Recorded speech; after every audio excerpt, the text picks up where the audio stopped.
अब जरा ध्यान से सुनिए, जैसे हम सभा में खड़े होकर वचन पढ़ते हैं। आइए हम रोमियो की पत्री अध्याय 4 से पढ़ना शुरू करें और फिर सीधे अध्याय 5 में चलते हैं, ताकि पूरी तस्वीर आपके सामने आ जाए। रोमियो 4:20 से आगे। अब्राहम का विश्वास। वैसे अब्राहम परमेश्वर की प्रतिज्ञा पर अविश्वास से न डगमगाया, परंतु विश्वास में सामर्थ्य होता गया और परमेश्वर की महिमा करता रहा, और वह पूरी रीति से निश्चिंत हो गया कि जिसने प्रतिज्ञा की है वह उसे पूरा करने में सामर्थ्य भी है। इसी कारण यह उसके लिए धर्म, धार्मिकता गिना गया। परंतु यह बात केवल उसके लिए नहीं लिखी गई कि यह उसके लिए गिना गया, बल्कि हमारे लिए भी, क्योंकि जो उस पर विश्वास करते हैं, जिसने हमारे प्रभु यीशु को मरे हुओं में से जिलाया, उनके लिए भी यह धर्म गिना जाएगा। वह यीशु जो हमारे अपराधों के कारण सौंप दिया गया और हमारी धर्म घोषणा, जस्टिफिकेशन के कारण फिर जिलाया गया। रोमियो 5:1-5। विश्वास से धर्मी ठहराए गए। इस कारण जब हम विश्वास के द्वारा धर्मी ठहराए गए, तो अपने प्रभु यीशु मसीह के द्वारा परमेश्वर के साथ मेल, शांति रखते हैं। उसी के द्वारा हम विश्वास के कारण उस अनुग्रह में प्रवेश पाए हैं जिसमें हम स्थिर हैं और परमेश्वर की महिमा की आशा पर आनंद करते हैं। केवल यही नहीं, परंतु हम क्लेशों में भी आनंद करते हैं, क्योंकि हम जानते हैं कि क्लेश से धीरज उत्पन्न होता है, धीरज से परीक्षण युक्त चरित्र, एक्सपीरियंस, और ऐसे चरित्र से आशा। और यह आशा लज्जित नहीं करती, क्योंकि परमेश्वर का प्रेम पवित्र आत्मा के द्वारा जो हमें दिया गया है, हमारे हृदयों में उड़ेला गया है। मसीह का प्रेम और हमारा धर्मी ठहराया जाना, क्योंकि जब हम अभी निर्बल ही थे, तो ठहराए हुए समय पर मसीह अधर्मियों के लिए मरा। किसी धर्मी मनुष्य के लिए तो कोई मुश्किल से मरता है। हां, किसी भले मनुष्य के लिए कोई मरने का साहस कर सकता है, परंतु परमेश्वर हम पर अपने प्रेम की प्रकटता इससे करता है कि जब हम अब भी पापी ही थे, तब मसीह हमारे लिए मरा। तो अब जब कि हम उसके लहू के द्वारा धर्मी ठहराए गए, तो उसके द्वारा क्रोध से कितने ही अधिक बचेंगे। क्योंकि जब हम शत्रु ही थे, तो उसके पुत्र की मृत्यु के द्वारा परमेश्वर से मेल मिलाप हुए, तो मेल मिलाप हो जाने पर उसके जीवन के द्वारा कितने ही अधिक बचेंगे। और केवल यही नहीं, परंतु हम अब हमारे प्रभु यीशु मसीह के द्वारा परमेश्वर में घमंड, आनंद भी करते हैं, जिसके द्वारा अब हमने मेल मिलाप पाया है। आदम और मसीह कानूनी तर्क इस कारण, जैसे एक मनुष्य आदम के द्वारा पाप जगत में आया और पाप के द्वारा मरण, मौत आया, और इस प्रकार मरण सब मनुष्यों में फैल गया, क्योंकि सब ने पाप किया। व्यवस्था, कानून से पहले भी पाप तो जगत में था, परंतु जब व्यवस्था नहीं होती तो पाप को दोष नहीं ठहराया जाता। फिर भी आदम से लेकर मूसा तक मौत का राज्य रहा, यहां तक कि उन पर भी जिन्होंने आदम जैसी सीधी आज्ञा उल्लंघन नहीं की थी, और वह आने वाले का प्रतिरूप, फिगर था। परंतु अपराध जैसा था वैसा वरदान नहीं है, क्योंकि यदि उस एक के अपराध से बहुत लोग मर गए, तो परमेश्वर का अनुग्रह और वह दान जो एक मनुष्य यीशु मसीह के अनुग्रह से है, अनेकों पर बहुत ही बढ़कर हुआ। अब कानूनी तर्क पर ध्यान दीजिए। एक अपराध से दोष घोषणा, कॉन्डेमनेशन हुई, परंतु वरदान बहुत से अपराधों के बाद भी धर्म घोषणा, जस्टिफिकेशन के लिए है। क्योंकि यदि एक मनुष्य के अपराध से मरण ने उस एक के द्वारा राज्य किया, तो जो अनुग्रह की प्रचुरता और धर्म के वरदान को ग्रहण करते हैं, वे एक मनुष्य यीशु मसीह के द्वारा जीवन में राज्य करेंगे। और फिर सुनिए, पदा 20। और व्यवस्था बीच में आ मिली ताकि अपराध और बढ़े, परंतु जहां पाप बढ़ा, वहां अनुग्रह उससे भी बहुत अधिक बढ़ा, ताकि जैसे पाप ने मृत्यु के साथ राज्य किया, वैसे ही अनुग्रह भी धार्मिकता के द्वारा राज्य करे और हमारे प्रभु यीशु मसीह के द्वारा अनंत जीवन दे। अब उपदेश, धर्मी ठहराया जाना क्या है? अब प्रियजनों, यही है कानूनी तर्क। पौलुस कहता है, यह धर्म घोषणा, जस्टिफिकेशन, सिर्फ इसलिए नहीं कि हमारे पापों को क्षमा किया गया, बल्कि इससे भी बढ़कर है। क्षम किया जाना और दोष मुक्त, नॉट गिल्टी ठहराया जाना, दो अलग बातें हैं। क्षमा का मतलब है तुमने किया पर मैं छोड़ देता हूं, परंतु धर्मी ठहराया जाना बाइबल की भाषा में इसका अर्थ है इस मनुष्य ने पाप किया ही नहीं। सोचिए, परमेश्वर कैसे कह सकता है कि तुमने पाप नहीं किया जबकि तुमने किया? उत्तर क्या है? क्योंकि एक निष्पाप मनुष्य जिसने कभी पाप नहीं किया उसे पाप ठहराया गया। जो पाप न जानता था, परमेश्वर ने उसे हमारे लिए पाप ठहराया ताकि हम उसमें होकर परमेश्वर की धार्मिकता ठहरे। अगर परमेश्वर ने मेरे कारण उस धर्मी मनुष्य को दोषी ठहराना उचित समझा, तो अब उसी न्याय की नींव पर वह मुझे, जिसने पाप किया था, धर्मी ठहराने में पूरी तरह न्यायी है। हालेलुया! इसीलिए लिखा है, वह हमारे अपराधों के कारण सौंप दिया गया और हमारी धर्म घोषणा के लिए जिलाया गया। वह अकेला नहीं जी उठा। जब वह जी उठा, हम भी उसके साथ जी उठे। वह एक नए मनुष्य के रूप में उठाया गया और हम भी उसमें होकर नई सृष्टि बन गए। इसलिए आप वह पुराना मनुष्य नहीं हैं जो पाप में दोषी था। आप मसीह यीशु में नई सृष्टि है। यदि कोई मसीह में है तो वह नई सृष्टि है। पुरानी बातें बीत गई, देखो सब कुछ नया हो गया। यह वही बात है जिसे यहूदी समझ नहीं पाए। वे खुद को आज भी ऐसे देखते थे, हम पापी हैं, अनुग्रह से बचाए गए। परंतु पौलुस कहता है, नहीं, तुम केवल पापी बचाए गए नहीं हो, तुम नई सृष्टि हो। नई सृष्टि की महिमा, यह नई सृष्टि शैतान से श्रेष्ठ है, गरीबी से ऊपर है, अंधकार से ऊपर है। वह मनुष्य आज्ञाएं लेकर नहीं जीता कि ऐसे ऐसे करके जीवित रहो। नई सृष्टि को जीवन दिया गया है जीने के लिए। पहले मनुष्य आदम को आज्ञाएं दी गई कि कैसे जीना है। दूसरे मनुष्य यीशु ने हमें अपना ही जीवन दे दिया। अब मसीही मनुष्य यीशु के विश्वास से जीता है। वह उसी के विश्वास की उपज है। अब पुरोहिताई, प्रीस्टहुड की बात अब सुनिए। हम याजकत्व, प्रीस्टहुड की बात कर रहे हैं। क्या आप याजक हैं?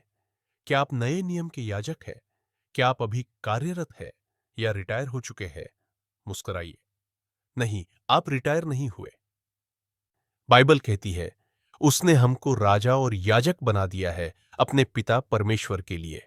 हर महायाजक के पास कुछ न कुछ चढ़ाने को होता था, भेंट और बलिदान।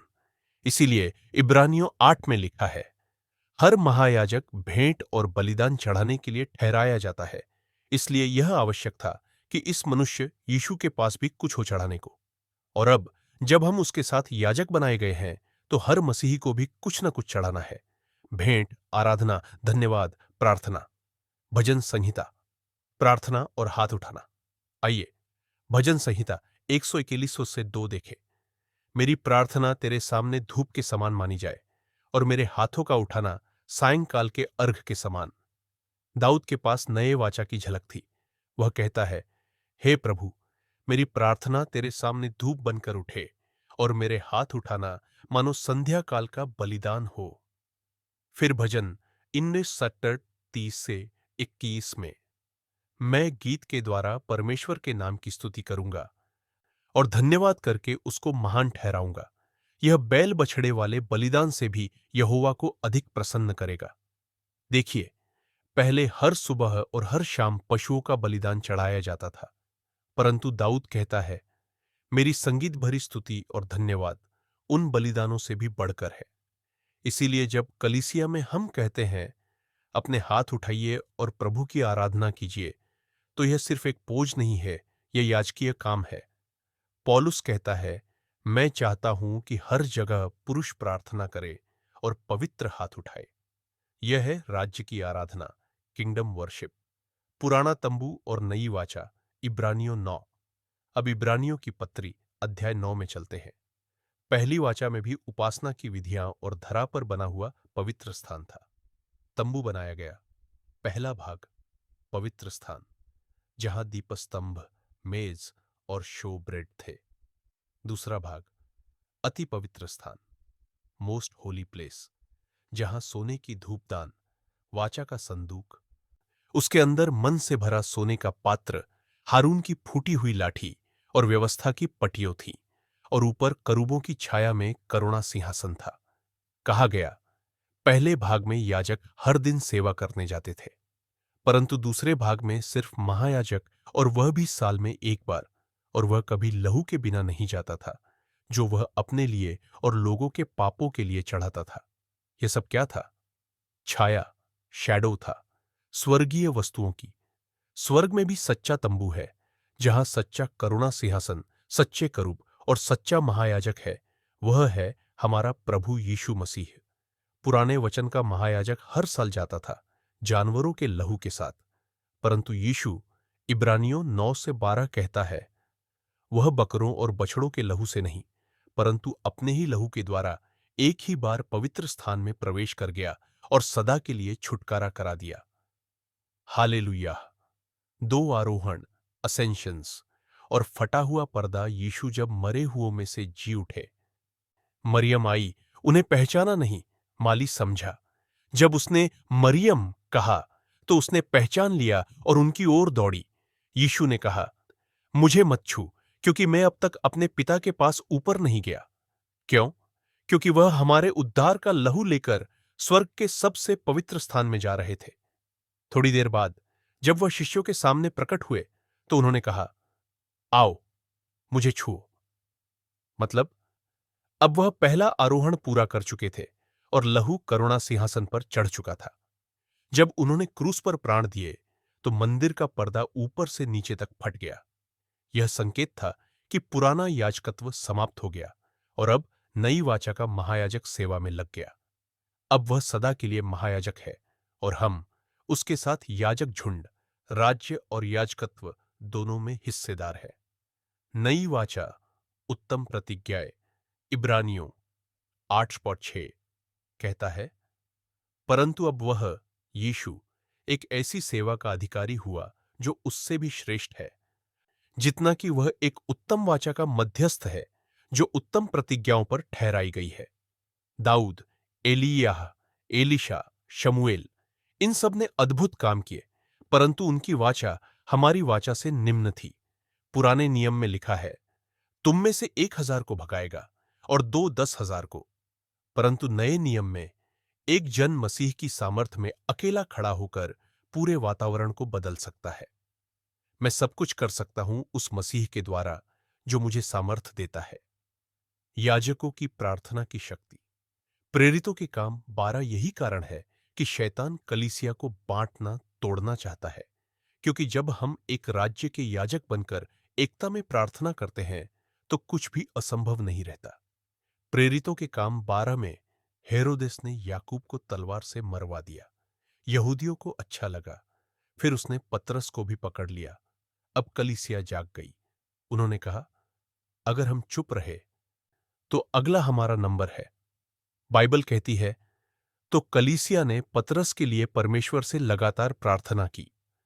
राज्य के याजक जब एक साथ खड़े होते हैं तो जेल के दरवाजे खुल जाते हैं, बंधन टूट जाते हैं, प्रधान दूत भेजे जाते हैं। आज भी वही सामर्थ आपके मुंह में, आपकी प्रार्थनाओं में है। आराधना और गीत, नई सृष्टि की आवाज अब अंत में, वही हृदय समझिए जो गीत में हमने सुना। हे प्रभु, तू कब्र से जी उठा, महिमा और सामर्थ के साथ। तूने मृत्यु पर जय पाई और हमें नई जिंदगी दी। तेरे लहू से हम शुद्ध हुए, तेरी चोटों से हम चंगे हुए। तेरी पुनरुत्थान की सामर्थ आज हमारे भीतर काम कर रही है। हम नई सृष्टि है। हम उसमें अपनी पहचान, अपना उद्देश्य, अपना बोलना पाते हैं। समापन। हिंदी उपदेशक की तरह आशीष तो, भाइयों और बहनों, आज का संदेश यह है, तुम केवल पापी नहीं हो जिन्हें अनुग्रह से बचाया गया। तुम मसीह यीशु में नई सृष्टि हो। तुम्हें धर्मी ठहराया गया है, सिर्फ क्षमा नहीं, परंतु दोष मुक्त घोषित किया गया है। तुम एक राज्य के याजक हो। तुम्हारी प्रार्थना धूप है, तुम्हारे उठे हाथ बलिदान है। तुम्हारे महायाजक यीशु ने एक बार सदा के लिए अपने लहू के साथ स्वर्गीय पवित्र स्थान में प्रवेश किया और सनातन छुटकारा सिद्ध कर दिया। इसीलिए डर कर मत जियो, दोष बोध में मत जियो, शैतान से डरे हुए मत जियो। तुम नए मनुष्य हो, नई वाचा के याजक हो, राज्य के पुत्र पुत्री हो। कहिए मेरे साथ, मैं मसीह में नई सृष्टि हूं। मैं दोष मुक्त ठहराया गया हूं। मैं राजा और याजक हूं। मैं शैतान, पाप और गरीबी से ऊपर हूं। मैं मसीह के जीवन से जीता हूं। हालेलुया, आमीन। भाइयों और बहनों, अगर इस वचन ने आपके मन को छुआ हो तो इसे यहीं रोक मत दीजिए। कमेंट में जरूर लिखिए कि आप कौन से शहर या देश से यह संदेश सुन रहे हैं, ताकि हम आपके लिए प्रार्थना कर सकें। इस वीडियो को किसी एक ऐसे व्यक्ति के साथ जरूर बांटिए जो अपने आप को अभी भी पापी और बेकार समझकर जी रहा है, ताकि वह भी समझे कि वह मसीह में नई सृष्टि और याजक है। चैनल को सब्सक्राइब कीजिए, घंटे का निशान दबाइए और इस संदेश को लाइक कीजिए, ताकि और भी बहुत से लोग यह सच्चाई जान सकें कि मसीह में वे दोषी नहीं, धर्मी ठहराए गए हैं।